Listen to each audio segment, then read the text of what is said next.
नहीं नहीं, यदि हम उस बहरूपिये के पास चले गए तो ये सिद्ध करना कठिन हो जाएगा कि हम वास्तविक हैं या वो बहरूपिया, क्योंकि हमारे बच्चे उसके साथ हैं।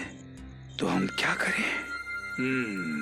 अब ये देखना आवश्यक होगा कि हमारे बच्चों को वो बहरूपिया कारागार के भीतर लेकर क्यों गया था, और चंगेज खान पहरेदारों के साथ विश्राम कर रहा है या मूर्छित पड़ा है।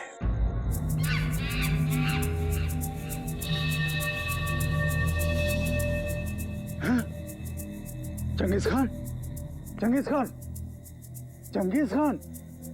अरे क्या हो क्या गया इन सबको?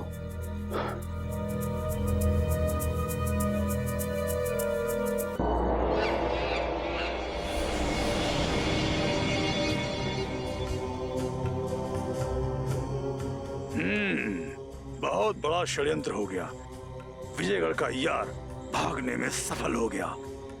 अवश्य ही शत्रु ने हमारे दोनों सुपुत्रों को भी फंसा दिया, परंतु भवानी सिंह और सोमनाथ को सूचित करने से पहले महल जाकर देखना होगा कि हमारे सुपुत्र हैं कहाँ। कहीं वो दोनों भी शत्रु के बहरूपिये तो नहीं थे।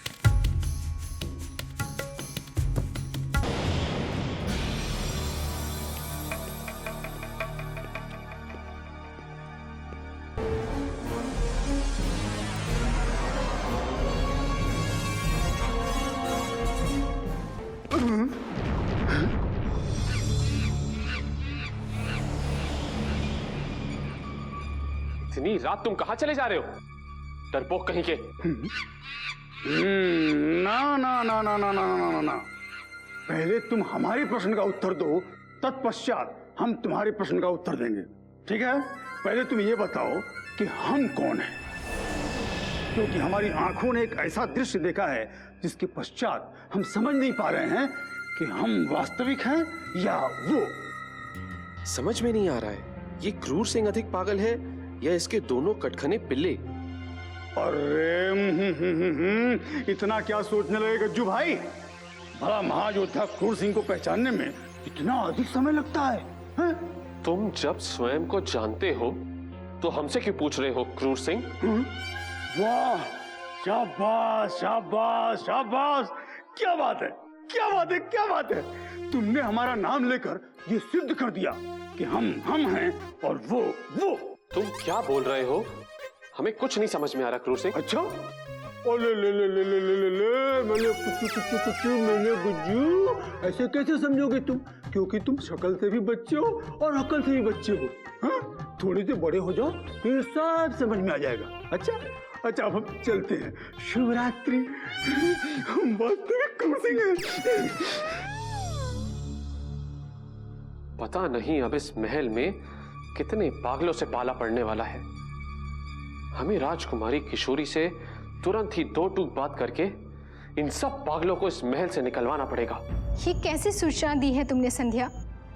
अचानक क्रूर सिंह और भीम बलवान कारागार के समीप कैसे मिल गए? यदि भीम बलवान ने अपने पिताश्री को हमारी योजना के बारे में बता दिया तो क्या होगा?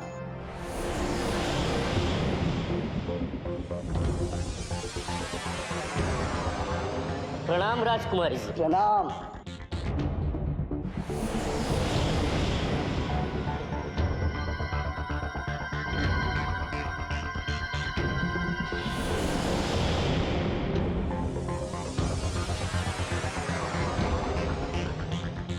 हाँ, घबराइए मत। ये हमारे पिताश्री क्रूर सिंह जी नहीं है, अपितु तारा सिंह जी। तारा सिंह? हाँ, तारा सिंह। यदि ये हमारे पिताश्री का रूप धारण नहीं करते तो इनका महल में प्रवेश असंभव था। प्रणाम राजकुमारी जी। अब तारा सिंह स्वतंत्र है और आपकी सेवा में उपस्थित है।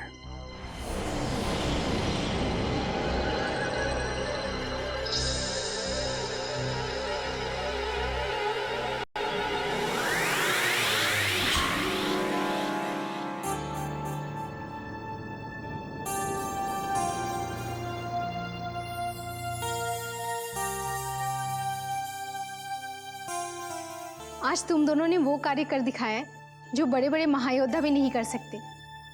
तुम दोनों की जितनी प्रशंसा की जाए कम है। राजकुमारी जी, हमारे लिए आपकी प्रशंसा ही काफी। अब हमारे लिए कोई और आज्ञा? अब तुम दोनों घर जाओ, रात बहुत हो चुकी है। यदि तुम्हारे माता पिता को संदेह हो गया तो अनर्थ हो जाएगा। प्रणाम राजकुमारी जी।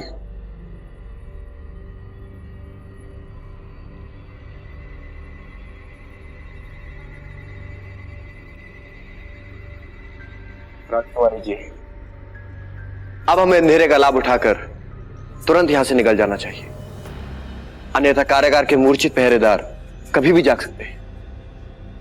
हम गुप्त सुरंग से निकल जाएंगे संध्या। भाग्य में होगा तो हम फिर मिलेंगे, और जितनी देर हो सके हमारे महल से चले जाने का राज छिपाए रखना। जब तक प्राण है इस राज को राजी रखने का प्रयास करूंगी। आप अपना ध्यान रखना। अब आप देरी मत कीजिए, वरना महल में छिपे शत्रु आपके मार्ग में बाधा डाल सकते हैं। चलिए राजकुमारी जी।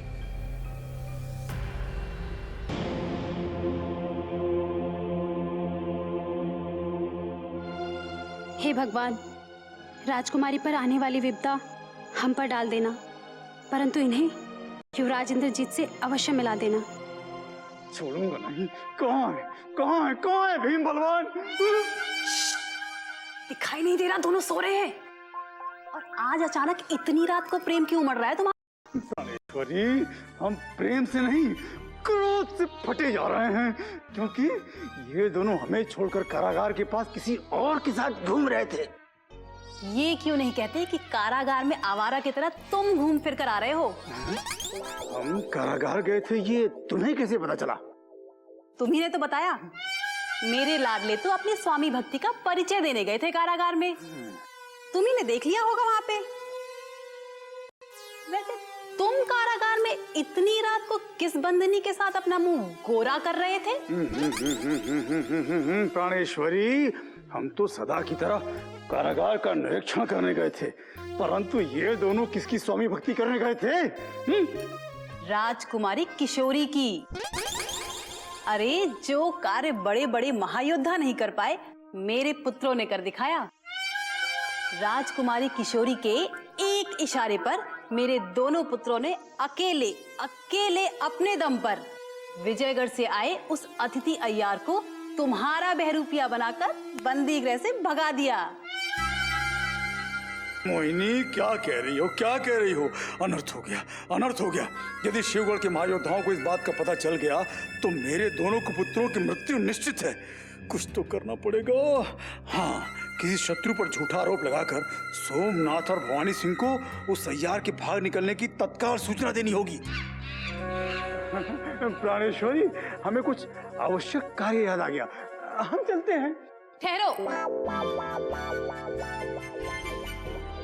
खबरदार जो आज कक्ष से बाहर एक कदम भी निकाला तो तुम्हें कच्चा ही चबा जाऊंगी।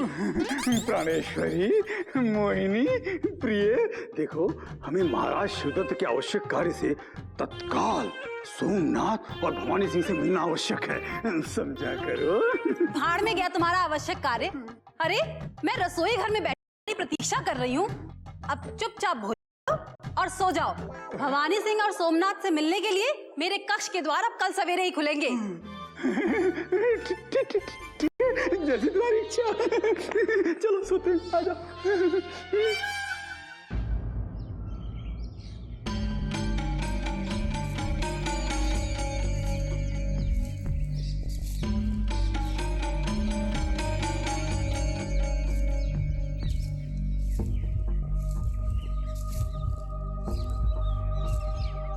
भवानी सिंह,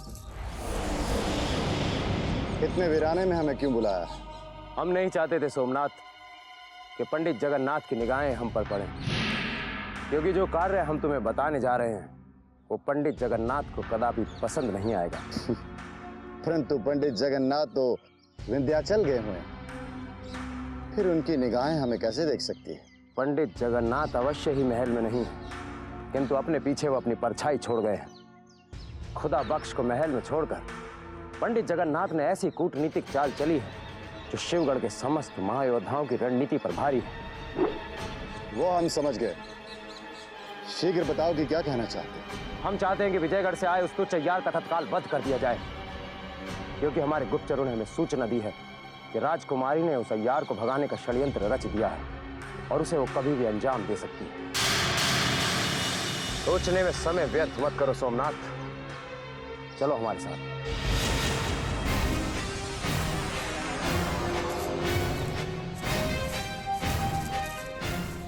भवानी सिंह जी, भवानी सिंह जी, गजब हो गया, गजब हो गया। हम लूट गए, बर्बाद हो गए। क्या हुआ क्रूर सिंह जी, आप इतने घबराए क्यों दिखाई दे रहे हैं? घबराए क्यों दिखाई दे रहे हैं? अरे सूचना सुनेंगे तो आप भी घबरा जाएंगे। वो विजयगढ़ का यार हमारे गुप्त कारागार से भागने में सफल हो चुका है। नहीं, ये नहीं हो सकता। ये हो चुका है सोमनाथ जी। उस अय्यार की काल कोठरी एकदम खाली पड़ी हुई है और हमारे समस्त पहरेदारों के साथ साथ हमारा चंगेज खान भी वहां मूर्छित पड़ा हुआ है। उसका भय था वही हुआ सोमनाथ। यदि तुमने हमारी बात मान ली होती तो आज ये अनर्थ ना होता। राजकुमारी ने उस युवराज की तरह इस तुच्छ अय्यार को भी भगा दिया।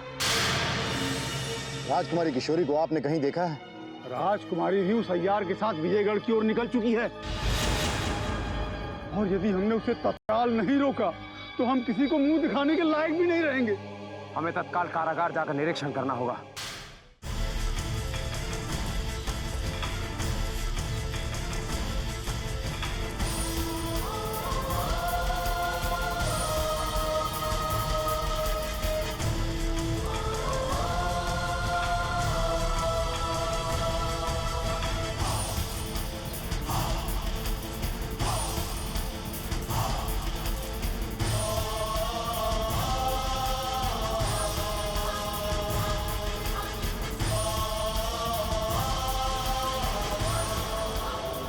चंगेज, चंगेज, चंगेज, चंगेज! आप आ गए मेरे आका। चंगेज, ये क्या हो गया? तुम्हारे रहते हुए ये वो विजयगढ़ का तुच्छ यार कैसे भाग निकला? धोखा हुआ मेरे आका मेरे साथ। अगर अपनों ने धोखा न दिया होता तो विजयगढ़ का यार यहाँ से बचकर न जा पाता। कौन है वो विश्वासघाती जिसने अपनी मौत को बुलाया है? क्रूर सिंह के दोनों बच्चों ने शहजादी आलिया का साथ देकर हमारे साथ बहुत बड़ा धोखा किया है मेरे आका। उन्होंने चुपके से मुझे नशीली दवा दे दी और मुझे बेहोश कर दिया और उसके बाद मेरे आका मुझे कुछ याद नहीं, कुछ भी याद नहीं। उन दोनों चूहों को हम ऐसी दर्दनाक मौत देंगे कि मौत भी कांप उठेगी। किंतु सोमनाथ, उन्होंने हमारे साथ विश्वासघात तो राजकुमारी किशोरी के कहने पर ही किया है, इसलिए उन दोनों के साथ साथ राजकुमारी किशोरी का भी इतना ही दोष है। अब समय व्यर्थ करने से कोई लाभ नहीं। तुम चंगेज के साथ उत्तरी दिशा संभालो और हम दक्षिण की दिशा में उन्हें ढूंढने का प्रयास करते हैं।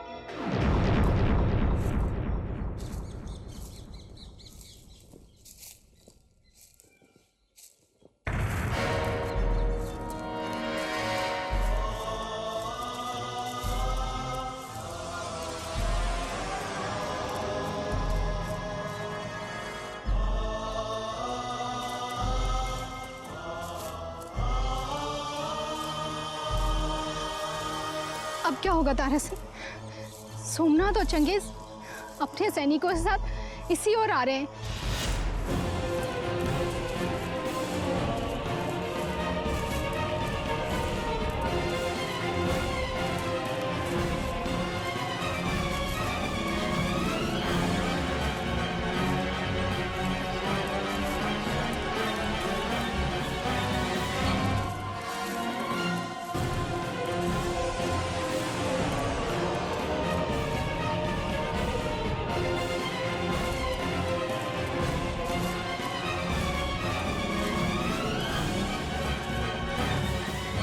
चंगेज, अगर विजयगढ़ का वो तुच्छ यार हमें अब इसी समय दिखाई दे गया तो हम उसके टुकड़े टुकड़े करके रख देंगे। आप उसकी फिक्र ना करें मेरे आका।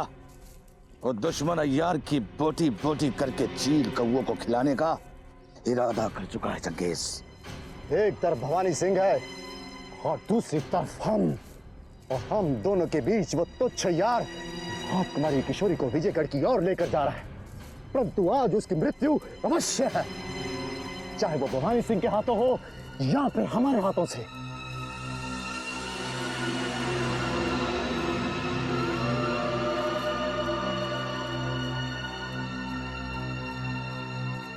सोमनाथ और चंगेज तो दिखाई दे गए, परंतु उनके साथ वो भवानी सिंह दिखाई नहीं दे रहा। किंतु वो दुष्ट भी कहीं ना कहीं से हमारा पीछा जरूर कर रहा होगा। भवानी सिंह हमारे पीछे से आ रहा होगा, क्योंकि जब कभी शिवगढ़ के दुष्ट महायोद्धा एक होते हैं, अपने शिकार को आमने सामने घेर कर मारते हैं। ये हमें गुप्तचरों से पता चला है। हाँ राजकुमारी जी, हमें शत्रुओं को चकमा देने के लिए कोई तीसरा ही मार्ग खोजना होगा। अब हमें विजयगढ़ के मार्ग पे नहीं बल्कि चुनारगढ़ के मार्ग पर चलना होगा। विजयगढ़ से कोई सूचना आई? हमारे युवराज सुरक्षित है भी कि नहीं? हमारा मन चिंताओं से घिरा हुआ है, समझ में नहीं आ रहा हम क्या करें। महारानी जी, चिंता बिल्कुल मत कीजिए। मान सिंह जी और संग्राम सिंह के होते हमारे युवराजों पर कभी कोई खतरा आ ही नहीं सकता। और वैसे भी अब तो तेज सिंह भी विजयगढ़ पहुंच ही गए होंगे। पता नहीं क्यों हमारा मन शंकाओं से घिरा हुआ है। घड़ी घड़ी अशुभ विचार हमारे मन में आते हैं और हमें विचलित करते हैं, क्योंकि पहले भी इतनी सुरक्षा होने के पश्चात इतनी बड़ी घटना घटी थी। बस उसी का डर हमारे मन में समाया हुआ है। महारानी जी, आप अपने मन से हर किस्म की चिंता और भय को निकालकर दूर फेंक दीजिए, क्योंकि उस दुर्घटना ने विजयगढ़ के सभी योद्धाओं और महायोद्धाओं को अति सतर्क कर दिया। और अब कभी कोई ऐसी चूक हो ही नहीं सकती जो फिर किसी खतरे का कारण बने। हम कितने विवश हैं, केवल हम सांत्वनाओं और आशाओं के सहारे जी रहे हैं। बाबा रुद्रनाथ ने हमें कैसी अग्नि परीक्षा में डाल दिया है। हमें हमारी ममता से इतने पास होकर भी इतना दूर कर दिया है। ये धन दौलत राजपाट और असीम शक्तियां किस काम की, जब हम अपने युवराजों को एक झलक भी नहीं देख सकते। पंख होकर भी हम उड़ नहीं सकते, स्वतंत्र होकर भी हम केवल एक बंदी हैं, बंदी। महारानी, इन्हीं दुखों का सामना भगवान श्री राम ने किया था। यही कष्ट मां सीता ने भी सहे। फिर हम तो साधारण मनुष्य हैं। 14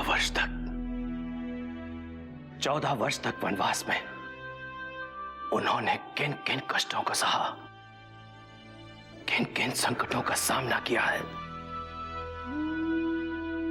यह विधि का विधान है।